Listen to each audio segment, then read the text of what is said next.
Hello everyone, कैसे हैं आप सब। उम्मीद करता हूं आप सब काफ़ी अच्छे होंगे। मैं पिछले के बाद ही आप सबके लिए एक फ्रेश टॉपिक पर नए पॉडकास्ट लेकर के आ गया हूं। उम्मीद है ये पॉडकास्ट आप सबको काफ़ी पसंद आएगा।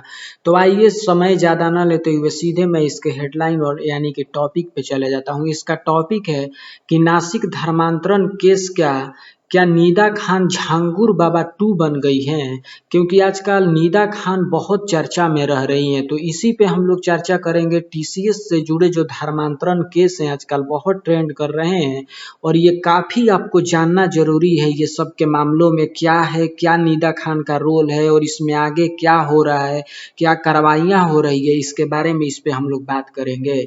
नासिक टीसीएस धर्मांतरण केस में निदा खान का नाम काफ़ी चर्चा में है। इस मामले में उन पर कथित जबरन धर्मांतरण, मानसिक दबाव, नाम बदलने और धार्मिक प्रभाव डालने जैसे आरोप लगाए गए हैं। पुलिस और एसआईटी इस पूरे मामले की जांच कर रही है और हाल ही में उनकी गिरफ्तारी भी हुई है। अब क्या निदा खान झांगुर बाबा 2 बन गई है? यह सोशल मीडिया और कुछ राजनीतिक बहसों में इस्तेमाल किया जा रहा है। एक तुलना वाला बयान है, लेकिन अभी तक किसी अदालत या जांच एजेंसी ने आधिकारिक रूप से यह नहीं कहा है कि वह झांगुर बाबा 2 ही है। इसलिए ऐसा निष्कर्ष निकालना कानूनी और तथ्यात्मक रूप से सही नहीं माना जाएगा। झांगुर बाबा के मामले में भी आरोप बड़े स्तर के संगठित धर्मांतरण नेटवर्क, विदेशी फंडिंग और कई राज्यों तक फैले संपर्कों से जुड़े बताए गए थे।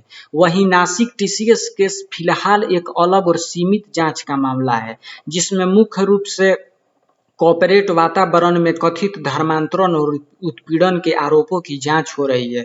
मीडिया रिपोर्ट्स के अनुसार जांच एजेंसियों को कुछ डिजिटल लिंक, धार्मिक सामग्री, नाम बदलने या कथित प्रयास और विदेशी कनेक्शन जैसे पहलुओं को भी जांच करनी पड़ रही है। हालांकि अभी अदालत में आरोप सिद्ध नहीं हुए हैं। इस पूरे विवाद को समझने के लिए 3 बातों को आपको जानना काफी जरूरी होगा। पहला है कि आरोप और सच्चाई अलग चीज होती है। अभी जांच चल रही है, अदालत का फैसला आना बाकी है। दूसरा चीज है, सोशल मीडिया तुलना हमेशा तथ्य नहीं होती। यानी कि तथ्य का मतलब होता है छुपा हुआ रहस्य। यानी कि सोशल मीडिया हमेशा आपको छुपा हुआ रहस्य नहीं बता सकता, इसलिए उसकी जांच हो रही है। हर कोई शंकर भगवान की तरह त्रिकालदर्शी नहीं होता। तीसरा चीज है, कानून का अंतिम निर्णय अदालत देती है। पुलिस की एफआईआर या मीडिया रिपोर्ट्स किसी को दोषी साबित नहीं करती।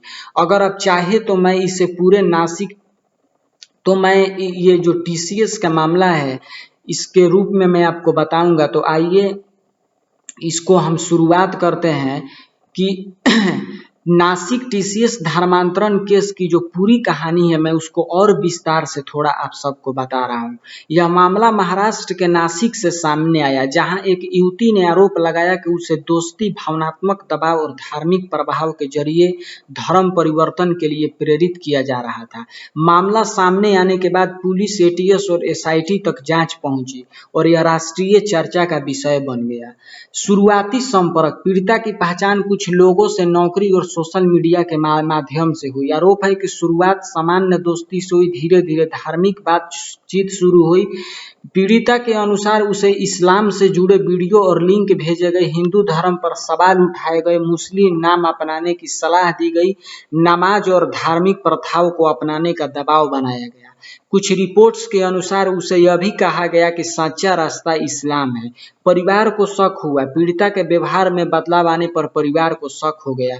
मोबाइल चैट और सोशल मीडिया गतिविधियों पर ध्यान गया। इसके बाद परिवार ने पुलिस से संपर्क किया। एफआईआर दर्ज हुई। नासिक पुलिस ने शिकायत के आधार पर एफआईआर दर्ज की। जांच के दौरान कई डिजिटल सबूत इकट्ठा किए गए। मोबाइल चैट, कॉल रिकॉर्ड और ऑनलाइन गतिविधियां की भी जांच हुई। मामले की गंभीरता को देखते हुए विशेष जांच टीम एसआईटी बनाई गई। कई शहरों में पूछताछ हुई। कुछ संदिग्धों के कथित विदेशी संपर्कों की जांच शुरू हुई। गिरफ्तारी की मैं जहां तक बात करूं तो जांच के दौरान पुलिस ने कुछ लोगों को हिरासत में ले लिया और बाद में गिरफ्तारियां हुई। इनमें निदा खान का नाम सबसे ज्यादा चर्चा में आया। और एफआईआर में क्या लिखा है इस पॉडकास्ट के माध्यम से आप सबको बताऊंगा। इसीलिए मैं कहता हूं कि प्लीज इसे आप सब्सक्राइब करके जरूर रखें। मीडिया रिपोर्ट्स के अनुसार एफआईआर के मुख्य आरोप ये बताए बताए गए। पहला है धर्म परिवर्तन के लिए दबाव। पीड़िता ने कहा कि उसे लगातार धर्म बदलने के लिए प्रेरित किया गया। दूसरा चीज है धार्मिक प्रचार। इस्लामिक वीडियो, धार्मिक लिंक, ऑनलाइन लेक्चर, कथित ब्रेन वॉशिंग सामग्री लगातार भेजी जा रही थी। तीसरा चीज है पहचान बदलने की बात। आरोप है कि पीड़ित को मुस्लिम नाम अपनाने और जीवन शैली बदलने के लिए कहा गया। चौथा चीज है भावनात्मक दबाव। एफआईआर के अनुसार दोस्ती और भरोसे का उपयोग या मानसिक रूप से प्रभावित किया गया, अलग थलग करने की कोशिश हुई, संगठित नेटवर्क की आशंका। पुलिस को शक हुआ कि मामला केवल एक व्यक्ति तक सीमित नहीं हो सकता।